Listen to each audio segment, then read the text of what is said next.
thank you for being here today. Good morning. Good morning, James. Thanks for being here. Here we're to talk about artificial intelligence. This is, we're trying to make it a little bit generic. We're trying to make it a little specific. It's kind of a broad category these days. Um, and so we're gonna talk quite a bit about that. And in line with our commitment at Tobin Solutions, we're really about education, options, and recommendations. So part of today is really about that education and what some of this means. And so we want to make sure you understand really what is AI and where it might fit in with your business if you're already using it, things like that. Um, I'm Jeremy Cherney, the president and CEO of Tobin Solutions. I'm just delighted to be with you today. Been doing IT for a very long time now, close to 40 years. And, I'm always amazed at, having and privileged to see a lot of the changes technologically. And AI has been one of those ones that, I remember back when I was about 16 years old and I was working with an early AI called Eliza, where you could do some basic conversations with and thinking, oh, that was amazing. But it quickly, you could tell it wasn't that great right away, but it was still interesting. And it's just amazing to see where it's come. There's going to be risks with AI, and I definitely want to make sure you guys know about that, especially around security. And then there are definitely opportunities. I'm going to share some of them. There's opportunities, I haven't even thought about that you might be thinking about. And certainly as we go along, ask some questions, do my best to answer them along the way. Otherwise, at the end, we'll save some time. And if there's time, we'll do a little bit of a demo as well on some of this. So before we jump into really about AI, artificial intelligence, before we add the artificial part, what is intelligence? This is kind of interesting because when we talk about AI, there's a lot of things around policy and such. So I'm going to put a poll up here. And what do you think the start to fill out that poll? And what do you think actually makes up intelligence when you think about intelligence? Because one of the things that gets really complicated with this uh, is the is this real intelligence? Where does our intelligence end and computer intelligence pick up? Is a computer even possible of doing critical thinking or creativity or emotional intelligence? Don't know. But it's interesting. Let's begin a little philosophy. We'll start the morning out with a little philosophy.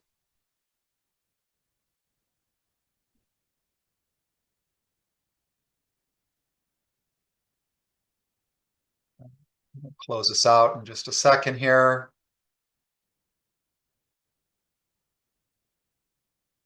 Yeah, a few more people are dropping things in.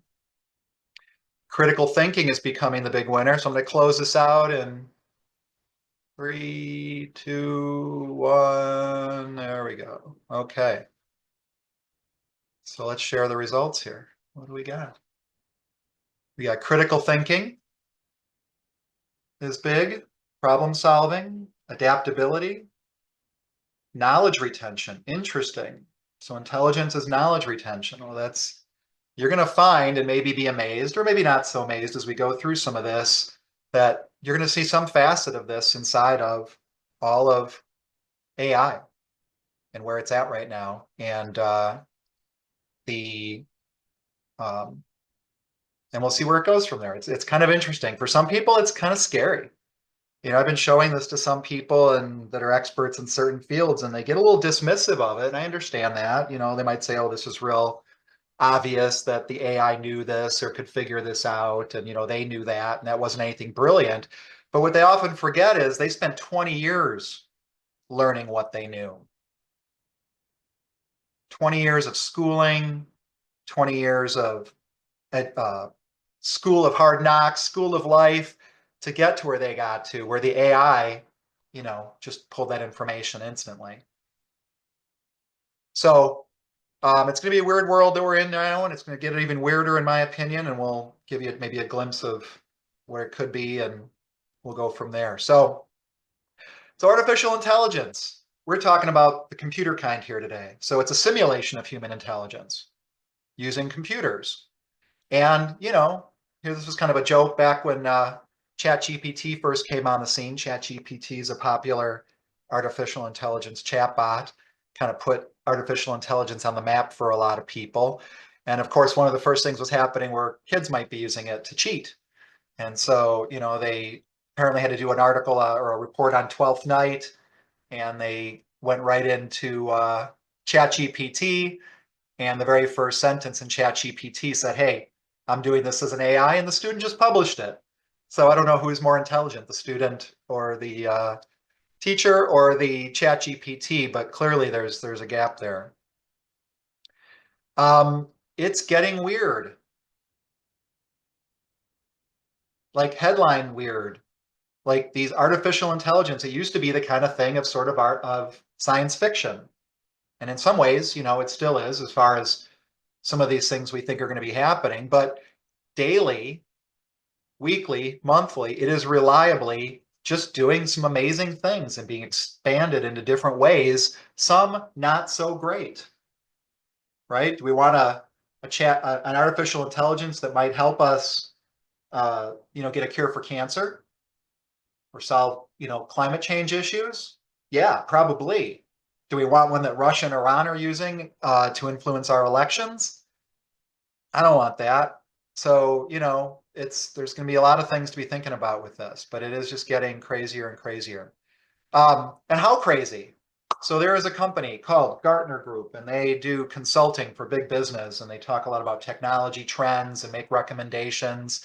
And they watch a lot of trends. And like I said, I've been doing this for over 40 years, and I see a lot of trends in this technology from everything from the early part of the internet to AI to digital media to social media. I mean, all of these things. And all the time, these start off and there's always lots of excitement. And then things sort of get, well, it's maybe not as cool as we thought. And, we learn more and then we sort of get into a groove on it. Well, where are we with AI? Now, I don't know. And it could depend because AI is just so vast. Like for certain types of AI, we might be at the plateau, certain machine learning, things like that, but probably not.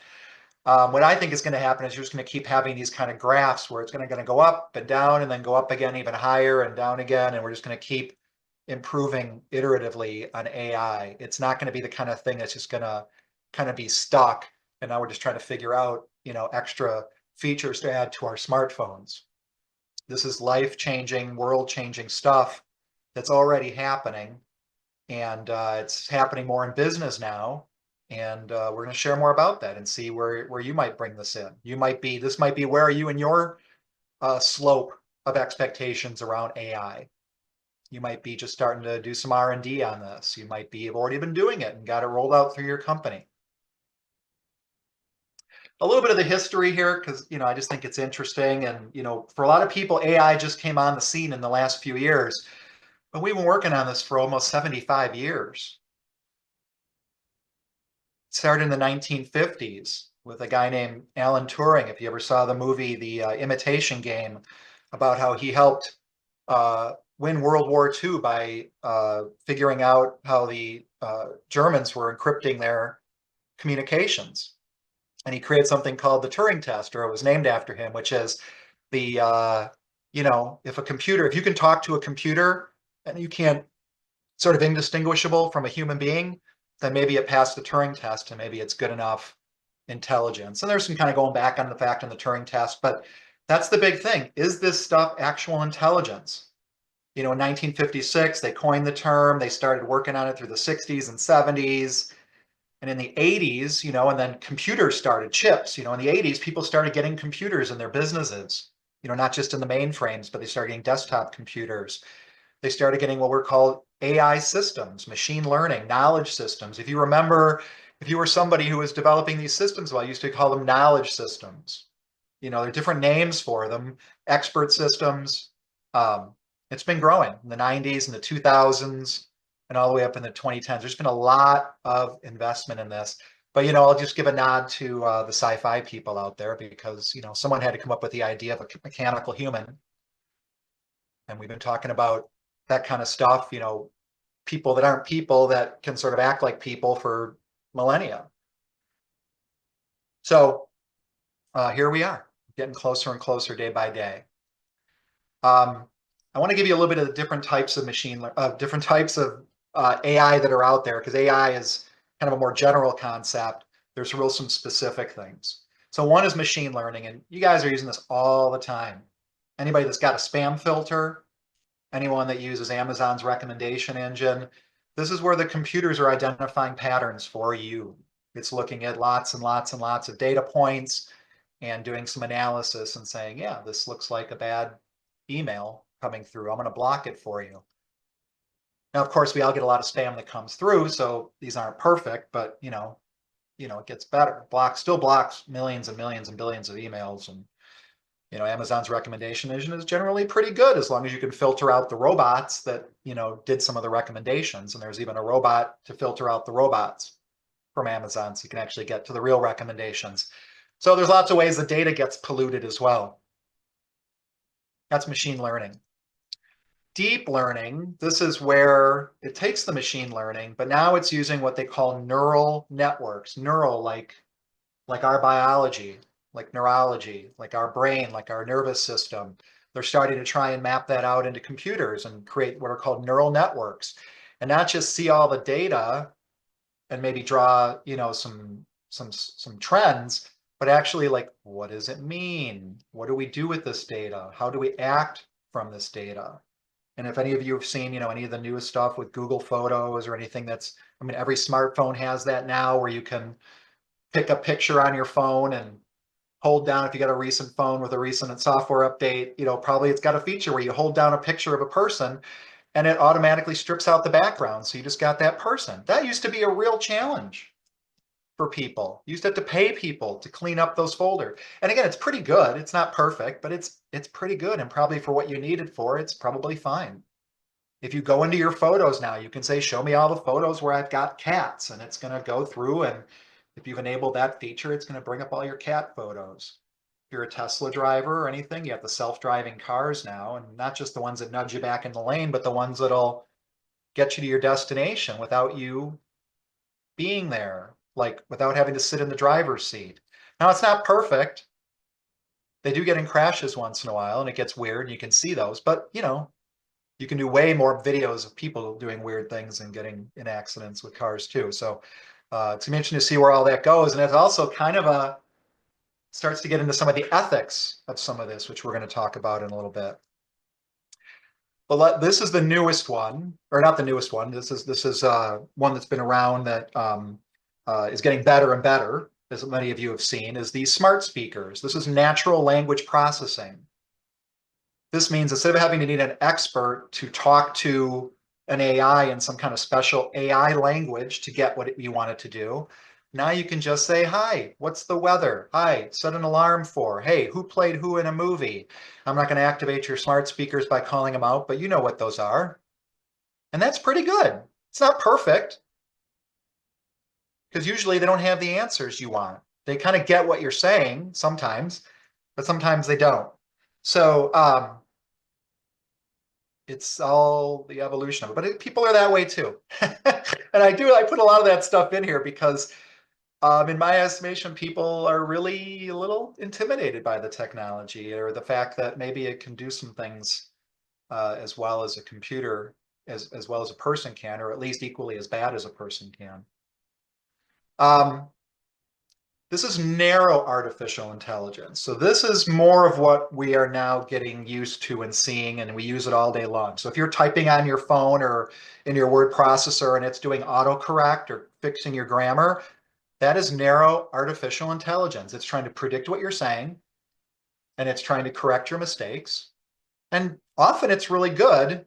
Often it's bad with hilarious results, but it is what it is. That is an example of narrow, that same keyboard predictor is not the same thing that we use to,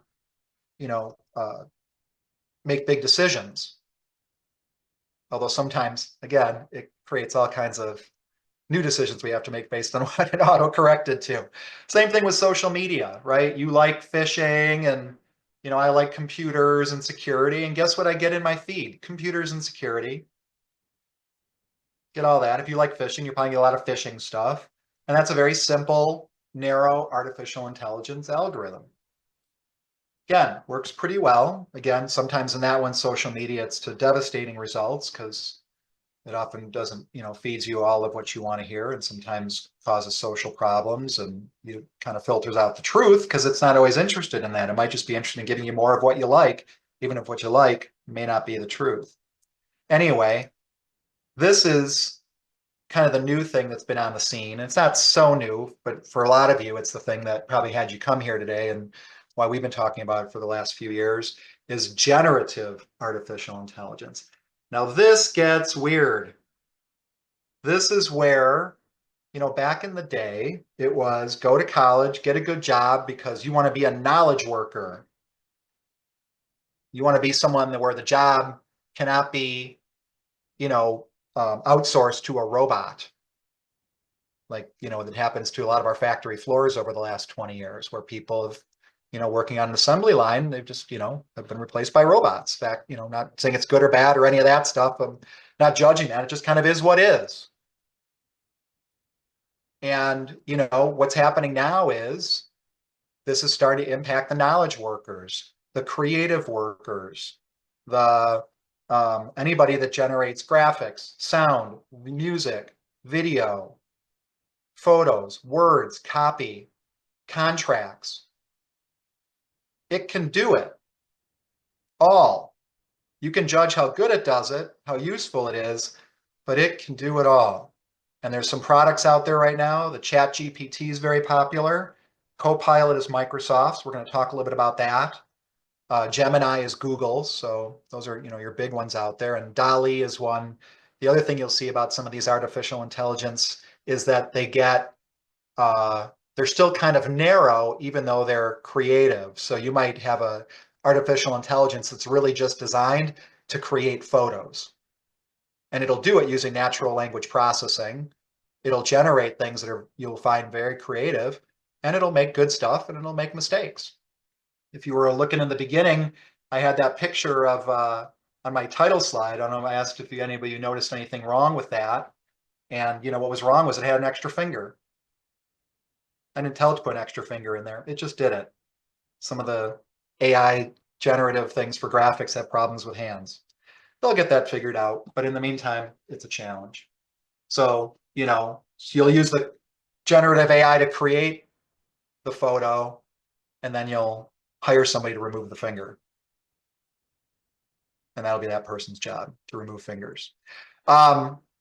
This is the coolest thing. And this is, I'm kind of a geek when it comes to this kind of stuff because I also love like brain science and neurology or anything neuroscience and all that. And this was kind of a cool thing. So in 2017, so not too far ago, and you can see that's kind of where some of the stuff really took off or showed up on people's radar, there was a research paper called Attention is All You Need. Kind of like the Beatles song, Love is All You Need, Attention is All You Need. And here it is. This is if you want to program, this is how it works. This little simple graph. It's public knowledge. Google did it. They worked at Google. These are research scientists. This is all public stuff, which is why everyone was able to take this and start building these different AIs, because now these AIs are getting better at understanding context. They're getting better at understanding what we mean, not just Googling, for indications of the words, but like, what do we actually mean here? Now, again, is it intelligence? I don't know, but it exhibits the features that most of you checked are on there, at least in my opinion. And I'll give a little demo of that. So again, context matters, right? What is that? Some of you might be saying it's, go put in the chat. What is that? What do you think that is? Drop that in the chat. Anybody? Guys hearing me okay? Drop it in the chat. What do you think that is? Is it a hand? Is it a gun? Is it pointing up? Is it loser? Understanding tense, past, present. L for loser. Yep, there you go. Right? Could be that. Could be pointing up. It could be an L, right? We're number one. Exactly. So context matters. There's a lot of interpretation about what that could be, and that is not easy. It's not easy for humans most of the time to really understand the context, or at least to go off the actual context and not an assumed context. That person looked at me funny. Why are they mad at me? Well, maybe they just had, a little gas and it was nothing about you. So context matters, and it's getting really good. And then they created these things called large language models. This is a generative artificial intelligence, like we just talked about, and it's been trained. Remember I talked earlier, you might have spent 20 years training. People are training up these AIs in minutes, days, hours, weeks. It depends how much data they're putting in. And it's getting better and faster at training these. And it's training it on all of the web, which is a whole other issue that we'll talk about. It's reading everything out there, including anything you might have written on the web. And it's being trained on it.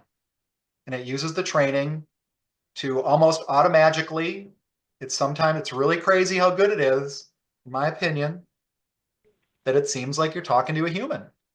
And you can do a lot of stuff with that with these large language models. You can literally pretend it's a human and work with it that way, and you're going to probably find some pretty amazing results. What we don't have yet, and this is kind of like, maybe are we on the cusp of this with these AI models? Because it's not bad. I mean, when you go to these chat bots, Copilot or Gemini or ChatGPT, they're trained on the world. So you say, hey, you're an expert in this, or you can do that. And it's, again, getting pretty good at that. Now, can it do these tasks? In some cases, yeah.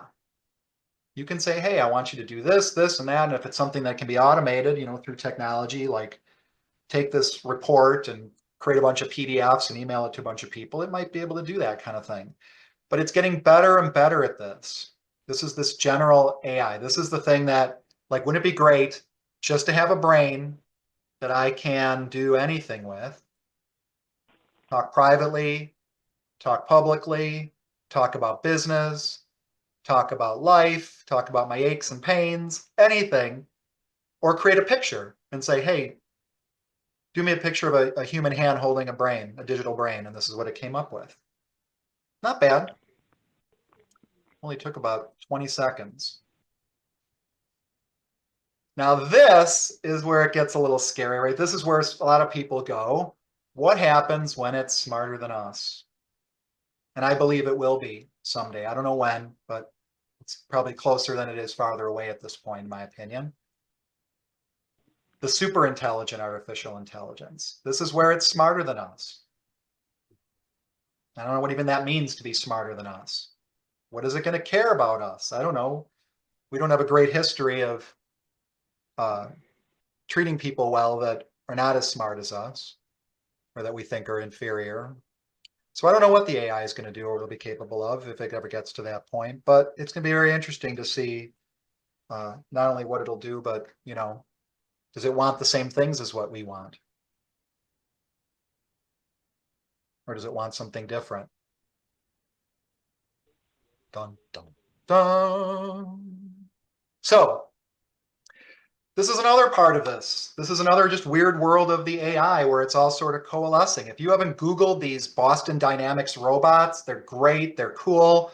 If you've watched Black Mirror, they're scary.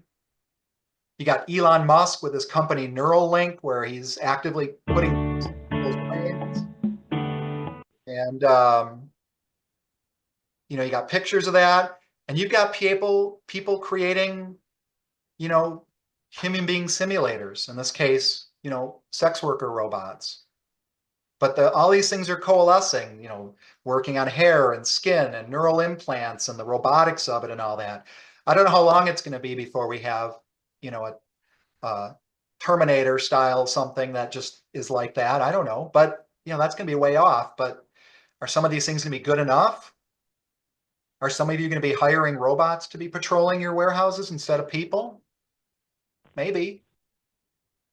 Some of these things are really good too. If someone loses their arm, and a mechanical arm might be exactly what's needed and wanted. But again, it all kind of builds around something. Quantum computing, I don't know if you saw this on 60 Minutes a few weeks ago. They had a story about this. This is kind of a next generation of computing. It's not designed the way current computers are designed, and I barely understand it. I'm not even going to attempt to explain it to you, but instead of the traditional chips and bits, they have something called qubits, quantum bits. And what's unique about these, and while people, there's a lot of hype around quantum computing right now, um, the promise of it is it's going to be able to solve certain problems faster than we've ever been able to do with computers in the past. And one of them that they think is a problem it can solve is to train AIs much faster. So that's interesting. When they get these things, we're already training them at an alarmingly fast rate. What happens when we can train them in real time based on current conversation and events that are happening actively?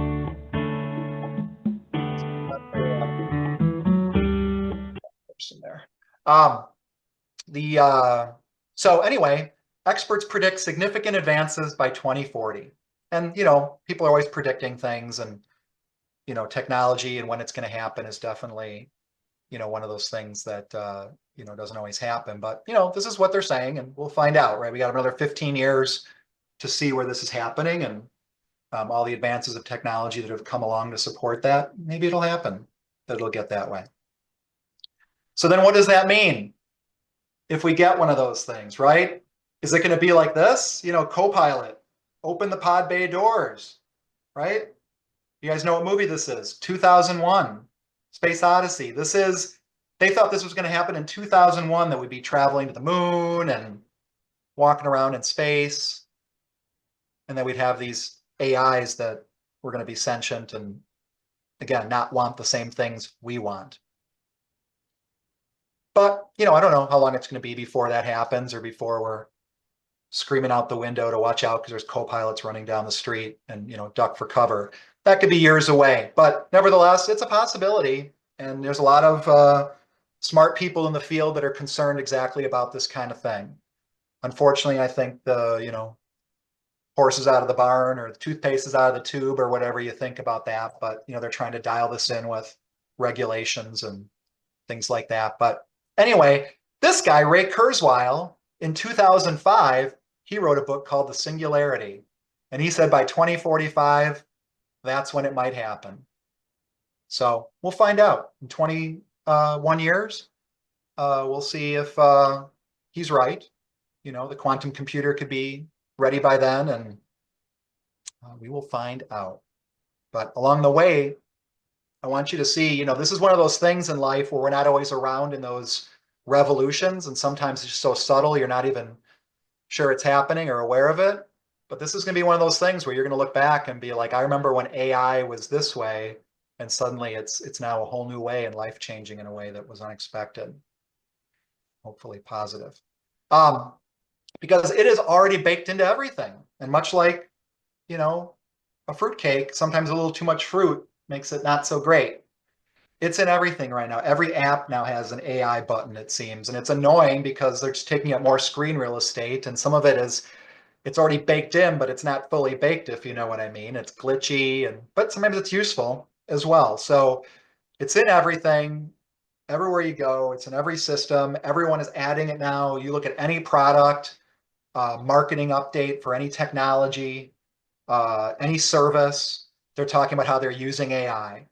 To what extent they are, no idea, but it's everywhere. And what does all that mean if it's everywhere? So first of all, you want to be thinking about privacy and your intellectual property. These AI models are training against all data that's available to it. They're getting sued by people. Like, they trained it on the New York Times newspaper database. The New York Times is suing some of these guys for doing that. Now, is that kind of weird? Maybe. I don't know. I guess it's a violation of their terms of service, but they allow Google to search it, and they allow you to go in and search it. So we're going to see where all this stuff goes. But also, are you putting any of your information into this? There was an incident where some engineers from Samsung were using one of the early AIs. There was a public one, and they uploaded some intellectual property that got built into the model. So, what is your policy on this at your company or your organization? Do you have an AI acceptable use policy? We recommend you get one. What do you want people to do or not do with it? Job displacement. I believe this is going to happen, and this is going to be one of the real more subtle things. And that is a whole weird world of civil whatever and problems and things like that. But I really believe that people are going to start losing their jobs. And when the unfortunate thing is, not only might they be losing jobs on the top end, they might be losing their jobs on the bottom end as well. Because, some of the things that you use an intern for, like generating basic information for you to review and kind of coach them on, you can now mostly do with AI. You try it, your mileage may vary, but it's going to be more and more. And once they get those robots and things like that working, where people, can do like hand manipulation and things that humans do, it's, again, I don't want to sound doom and gloom, but it's really something to look out for. And it's also an opportunity, right? Next recession that comes around and you're looking to save money on labor, you're going to be looking at technology because that's what people do. Bias and fairness. It's on the training data. Again, these AIs, they don't really know what we know. They don't really understand the concept of bias or fairness or the impact on society, kind of like we do. Life is lived.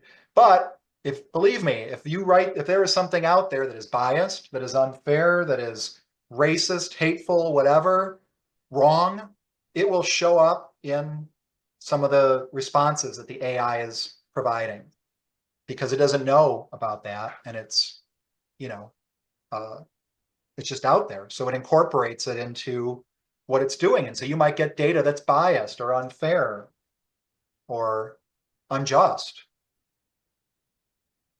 And but they have AIs that look for bias and fairness too. So you might end up having multiple AIs to kind of complete the job until they're all rolled into one. Security, we're going to talk a little more about that, but security is getting really scary around AI because now the AI can automate attacks, it can impersonate people. We'll get more into that. This transparency part is another important thing. How is the AI making a decision? And here's a great example. You've got your brand new Tesla and they finally got full self-driving really worked out. And you're driving down the road and it's one of those awful situations. Turn right, kill the school bus full of kids, turn left, drive off a cliff, kill yourself and your passenger. What should the car do? And how does it know that? Should it go by, well, two of you versus busload full of kids? I don't know. What if it's a busload full of convicts? So there's a lot of things to be thinking about with this stuff, and it's not easy. And all of these decisions happen in a flash. Accountability is also who's responsible. If the AI makes a wrong turn with the car, who's responsible? And is our legal system ready? We're just starting to get new laws and things that are coming out to try and help with this. The social impact, this is just, again, there's, sociologists and social psychologists and all those people looking like, what does this mean for us? What's it going to mean if, these internships go away? What's it going to mean if we're reliably and often interacting with an artificial intelligence instead of another human being? Are you nice to the AI or can you be abusive to it? It doesn't really care. It doesn't have feelings. You can say whatever you want to it. But does that change how we operate as people?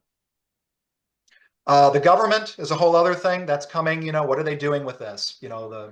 Europe passed some regulation. There's been some, our government's kind of stuck with passing new laws, unfortunately, pretty often, but they have put some executive orders in place to try and deal with some of this stuff. States are starting to pass some individual laws. So you also have to look and make sure whatever you're doing with this is actually in accordance with laws, because you may be finding that it's not. And lastly is the existential. We talked about that. Is it the end of humanity as we know it? I have no idea.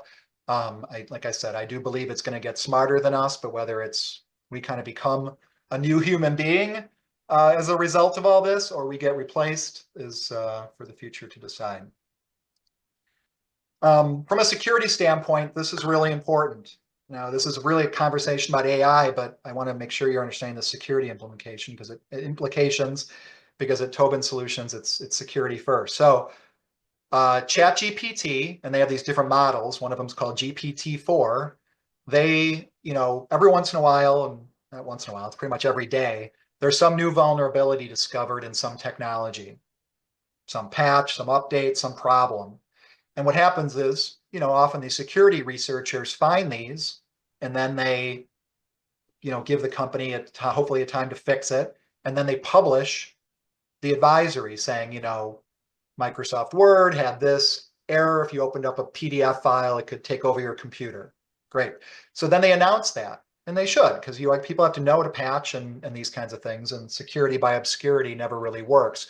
But the unfortunate thing is they also use these AIs to say, okay, just based on the description of the threat advisory, can you create a working exploit? And I think it was 18 out of 20 that it did in just minutes. Which means if you guys were only patching, once a month, you may be 30 days out of date. So the attacks are getting more sophisticated. They're going to impersonate people. The phishing scams are getting better. AIs are going to start attacking AIs. That's going to get pretty weird. Deep fakes are going to make this even more where someday you're going to get a call or an email, if you haven't already, from someone you supposedly trust. And it's going to really seem accurate because it's going to sound like them, look like them. It's already happening. And then the automated target selection, just getting smarter with all this stuff. Instead of just spraying out some of these scams to millions of people, it'll target people because it can use the AI and do it trivially. Go scan, here's a million email addresses. Go scan their social media feeds, create profiles of each of those people, and create an urgent email from a loving family member and send those out. It's trivial.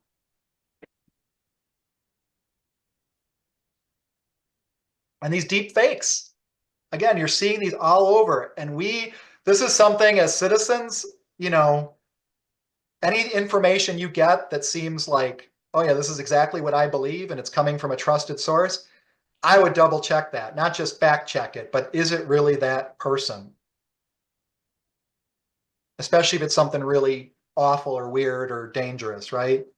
They are using these deep fakes to fool us. They are using all of these to undermine us in wars. They are doing this.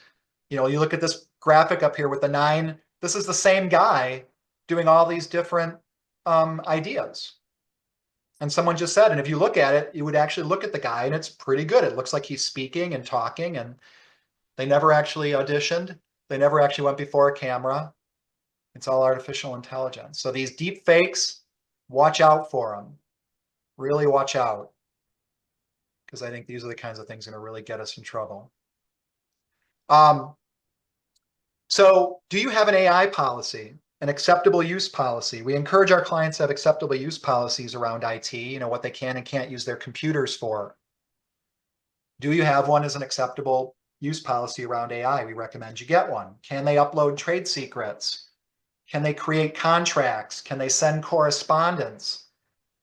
We used AI one time. We had to send an email out to a bunch of clients around a security related change we wanted to make to improve security. But when we did it, it sounded a little, harsh or whatever. So we used AI to soften it up, and we thought it did a pretty good job. And then we sent it out, and we ran into a client a couple of weeks after that, and they're like, "Hey, what was that email you sent?" I'm like, "What do you mean?" "Oh, that one about that security." "Yeah, we found that very threatening." I'm like, "Really?" And I told them, so, whose fault is that it was threatening? Is it mine? Is it the AI's? Is it, you just can't please everybody? People have their own context for things. I don't know. But again, what do you want people to be able to do with this? Because here's the thing. It's wrong frequently. And when I say wrong frequently, I mean wrong like it can make stuff up. Like literally be, you can ask it about something and it could pull in people and create a story and a history, and it seems like it's legit when it's not. It's getting better at not doing that, but it still does it. And you don't know where that came from because again, it's AI training. It could have been something that it thought about or that it came up based on the model and how that statistical stuff works. Or it could be, that someone wrote a story one time about something and it somehow incorporated that in, not realizing that it's a story and, who knows. But read the disclaimers on all these. Almost every single disclaimer on every single one of these AIs says, don't trust this. Check it before you use it. So if they're recommending that, I recommend don't just run with these things, trust and verify, but have a policy. Because like I said, it's really good and you're going to find it's got a lot of great stuff to offer, but it's not perfect. Just like people. Sometimes you have double check on people, when they do something before it goes out, I would do a double check on AI and make sure. And by the way, they've got AIs that are trained to check the other AIs for hallucinations. So I want to put a few more notes in around security because I really believe that there's going to be more and more of these AI style attacks that are going to be something that's going to really put you out. And if you've been following the news on any of these things, there's so many disasters that have been out there where you have systems. One of our clients uses a auto dealer management system. I don't know if you tried to buy a car a month or two ago, but that system was down for almost 3 weeks. And it was a ransom issue and things like that. It wasn't internally to their system. It was a service they used that they paid for. So the whole recovery and everything was outside of their ability to do anything. All they had to do was wait and wait and wait and figure out how to run their business while they waited. And this is becoming reliable. So update your insurance coverage. Make sure it covers what you need for these different perils. And believe me, the insurance companies are getting smarter and they make sure that just like, a different coverage for fire, different coverage for water, different coverage for theft, there's gonna be a different coverage for cyber, there's gonna be more different coverages for AI usage, things like that. But make sure you've got sufficient insurance, including business interruption insurance. And I recommend you make sure you can stay afloat for at least 2 to 3 weeks because it's more than enough evidence that big systems are going down for that long. Anybody try and get their medical report from Ascension a few months ago? I couldn't use the portal for, I think it was 6 weeks, wasn't it? So after you get your insurance coverage set up, you want to test your disaster recovery plan because some of you are going to need it. Some of you, what's your disaster recovery plan when your cloud service goes offline? Don't know what that is. You might want to talk to your cloud provider for that system and ask them what their disaster recovery plan is. Find out what your risk is. We also, and this is that part about, look, these systems are going down. It's so common now that they're going down for days or weeks or longer. So I really recommend as a business owner, this is one of your top priorities. Create and test a business continuity plan. If your main cloud systems, internal systems, whatever they are, the critical ones you need for business are offline, how are you going to operate? You're going to start creating spreadsheets, who knows? But we really recommend you plan for this because it is becoming reliable. And it's really through no fault of your own. It's these other services at times. But it's out of your control when you move to the cloud. That's one of the things you sign on for. Privacy. Look for all new terms of service you're signing. And what is the AI new terms of service? Can they use your data to train their AI models? Is a frequent thing in there. And so you're going to start to see also in the security settings for your applications where you go in and say what this application can and can't do. You're probably going to start seeing some AI settings. Do you want to allow your data to be used for training? Now you might say no, which is fine because you don't want anyone else to use it. But then when you're trying to use a tool as like an AI assistant, you're going to hobble yourself. So it depends. And you also recommend you create an acceptable use policy. I would freeze your credit reporting. at all of the agencies, including this last one in Novus, which is kind of not as popular, but still one that's used. It's a pain in the butt, by the way. These systems are lousy. Experian, Equifax, TransUnion, and all that. You go in there to create an account, and then they try and upsell you on things and make you jump through all these hoops, but it's trivial. Now, I mean, it's trivial for people to check your credit. There was a huge breach of a data set by something called National Public Data a few weeks ago. And you know, it's not as big as they initially claimed with billions of stuff, but basically, you're likely to have your name, phone number, email, and social security number in this public database now. And nothing you can do about it. It's out there on the dark web. Everyone's got it. So your social security number is no longer anything useful as an identifier, as a security measure. Anyone that's using that to verify, it's trivial now for most people to find someone else's social security number. So I would freeze your credit reporting, this and business. Talk to your banks about positive pay and things like that, because you want to try and, you know, when they get in, and they will somewhere, somehow, you want to protect yourself. Enable multi-factor authentication. We talked about this a million times. Your phone may be the only thing you can actually prove you're you now, because you can't prove by having personal information like a social security number. So you want to enable this everywhere. You want to enable it on your devices. You want to enable it at your credit reporting agencies. You want to enable it at your banks, anywhere you buy goods and services, your email, your phone provider. You know, if you use Verizon or whatever, you want to lock that down with multi-factor so they can't come in and take over your phone. And lastly, I would create an offline verification system. Someone's going to need this. And this means like a code, something that's not written down, that's not easily available or public, for someone to verify somebody's who they are. Because it's happening. People are getting calls that sound like, you know, grandmas are getting calls that sound like their grandkid and saying, hey, got arrested and I don't want mom and dad to know. Can you wire me $2,000? I'm down in Mexico and I need to bribe somebody, or whatever the scam is. Great. So sorry you got arrested down in Mexico. We'll talk about that when you come back. In the meantime, what's the secret code before I send you $2,000? Come up with stuff like that for your clients. Anywhere where it's critical, anyone that's transferring money or in charge of credentials or anything like that. Come up with a system, personally and professionally. That's my recommendation. Because guess what? It's all up to you. All your data in the cloud is all your responsibility. This is a snapshot of what Microsoft says about who's responsible for data, but basically all the cloud providers have something like this. They are limiting their liability. So if this is up to you, then you want to make sure you're on top of it by handling it or working with someone like us to talk about what this means and where this fits with AI.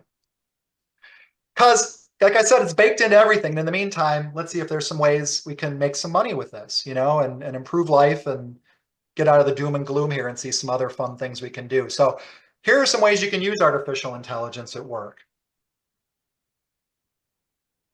These are all people jobs. These are all knowledge worker jobs. These are all people learning kind of jobs. These are jobs where you bring someone in and either as an expert or as a newbie, and you're either here to train them so they can learn and take over some of your jobs, or you're bringing them in because you want someone smarter or a second pair of eyes on something just to review. You can use the artificial intelligence chat for all of these things, and I'll show you a little bit how to do that using Copilot. So Copilot is Microsoft's. We're going to focus on that right now. I may do a little with ChatGPT in the demo here too to show you some of the differences. But a lot of these work very similarly. And there's some advantages to some over the other, and this is where you want to kind of look. So what is special about Copilot is it's Microsoft's large language model. And by the way, Microsoft owns like, I think half or more of the company that built ChatGPT. So they have a lot of this at stake in both worlds. But what's cool about Copilot is Microsoft gives you some special features of Copilot that you don't get with some of the other chats, and it's $30 a month per user. But what it allows you to do is it takes that power of the large language model, and then it works with the Microsoft Graph, which is all the search history and everything, and then it puts it into your apps in different ways so that you can use it. So a few things you want to know about the lingo. Excuse me. Copilot, that's Microsoft's marketing name, which is a cool marketing name. You know, give Microsoft credit for that. I think that's pretty cool. Copilot is cool, and like I said, hopefully we won't be using it shouting there's Copilots running down the street, run, hide. But in the meantime, cool name. Grounding. This is kind of, you know, some of the context, right? What is, and the training, what is this related to? How is it trained? What's the real world knowledge and information it's got? So how do you ground your copilots? So if you use Microsoft SharePoint like we do, and we put all our documents into our Tobin knowledge base, we can use Copilot to use all those documents and go against it to answer questions, to provide information. It uses a semantic index, which is part of the Microsoft Graph, which is part of the history. It's going to look geeky, but again, the nice thing about Copilot is it always works from your context for what permissions you have. So if you have documents that are in SharePoint that you don't have access to, and you ask Copilot to add something about those documents, it will not be able to answer because it does not have those access to those documents. Now, it might hallucinate something and make something up, so you want to check, but you know, it is there. And lastly, and this is the part they say, you know, when every time there's a new technology that's about to displace people, they always say it's going to, you know, create more jobs and fixing and doing and that kind of stuff. And no, it remains to be seen. I pretty much doubt it. But anyway, one of the things where they say you can be trained on, and, you know, I was recently at a WCTC steering committee around some of their AI trainings and things like that, and is prompt engineering. This is how do you talk to the AI to get some results, okay? And how you do it and do it effectively. So you want to make sure you include a goal, what it is you want. You want to include the context. You want to include any expectations and any source you want it to use. As much as you can do that, you know, you're going to get better. But believe me, some of you need to learn how to do this because, you know, I've had to learn how to delegate over time and give people good, clear expectations. And, you know, it's kind of garbage in, garbage out in the real world. And it's a little bit garbage in, garbage out with Copilot and some of these others. If you don't give it a good prompt, you may have to ask it a few times to really get what you want. And then the cool thing is Copilot then, while it's this chat thing you can go back and forth, it's actually built into all the Microsoft apps. So inside of Word, you can actually ask Copilot to draft and add content, to rewrite what you wrote, or to create a summary. And it works on mobile devices. In PowerPoint, you can say, create a new presentation, add a slide.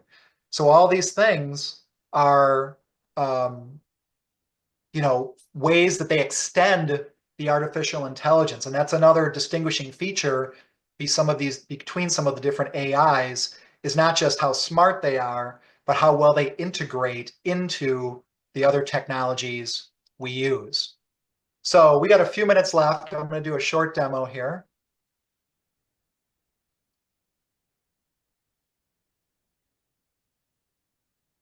I'm just going to use, let's see here. Okay, so this is I'm using Microsoft Edge, but this works in any browser. Well, not the Edge piece, not the Copilot piece, because that's only built into Microsoft Edge. But you get this kind of a screen, and you get this logo, which is pretty much built into everywhere. You get this little Copilot logo. Now you can see I've got two different things. I've got work and I've got web. This is one of the uniquenesses you get with Microsoft. And you also get this little thing. You get enterprise compliance standards. So there's things that Microsoft gives you from a policy perspective. They protect you for intellectual property, things like that. So if I say work and I ask it questions, it's going to ground itself in what's in our Microsoft 365 tenant, including people's emails, messages, documents, things like that. Again, whatever you have rights to do. And by the way, if you have rights to see your assistant's information, it'll include that if you need to. So work has that, includes that. If you just say web, then it only does it just for the world, and it does not include your data. So let's start there as a place to start first. So I'll just say, hey, we only have a couple minutes left. I'll stick around for a couple more minutes if you want to stay around for this, but I can just say, let's see what I want to say. Give me a picture of a snow globe in a mirror that shows man's struggle against our own demons. All right, let's see what it says there. So it's looking. So I'm going to try to create that. We'll see if it works here. Sometimes, oh, there it goes. It's generating.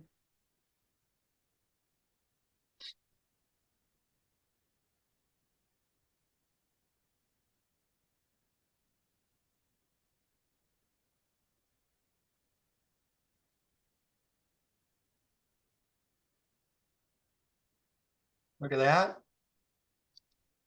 Check that out. Now, again, is that great? Is that bad? Is it a ripoff of something? I have no idea. But I know if you're an expert in artistic endeavors, you're never going to generate something this fast. And if you're in the brainstorming mode, this is great. And then I can adjust it. I can say, you know what? Scratch the demons part and make it our struggle against apple pie.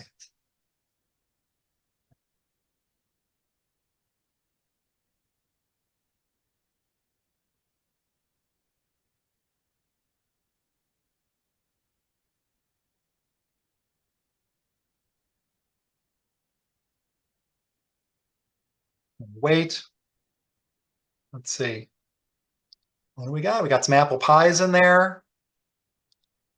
Struggle is real. We've included some apple pie tools. I don't know. There's a guy carrying a pie on his back. So, you know, your mileage may vary. But again, is this pretty good to help and start things? For sure. And if you go to something like the web, or the work piece rather, now it's going to scope against our data. So like Tobin Solutions, we have some intellectual property. We coined the term sleep well for our security products. So let's say I want to introduce it to a new customer. I can say, write a new customer welcome email that explains what sleep well is.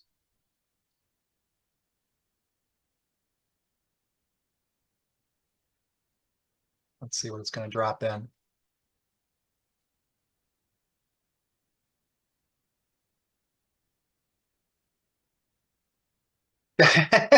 Include something about a mattress and there must be a document somewhere. Whoops.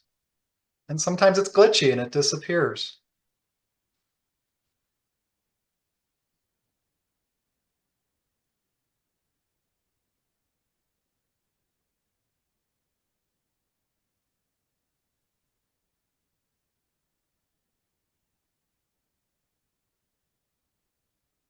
Go here, see if it gets any better here and doesn't crash.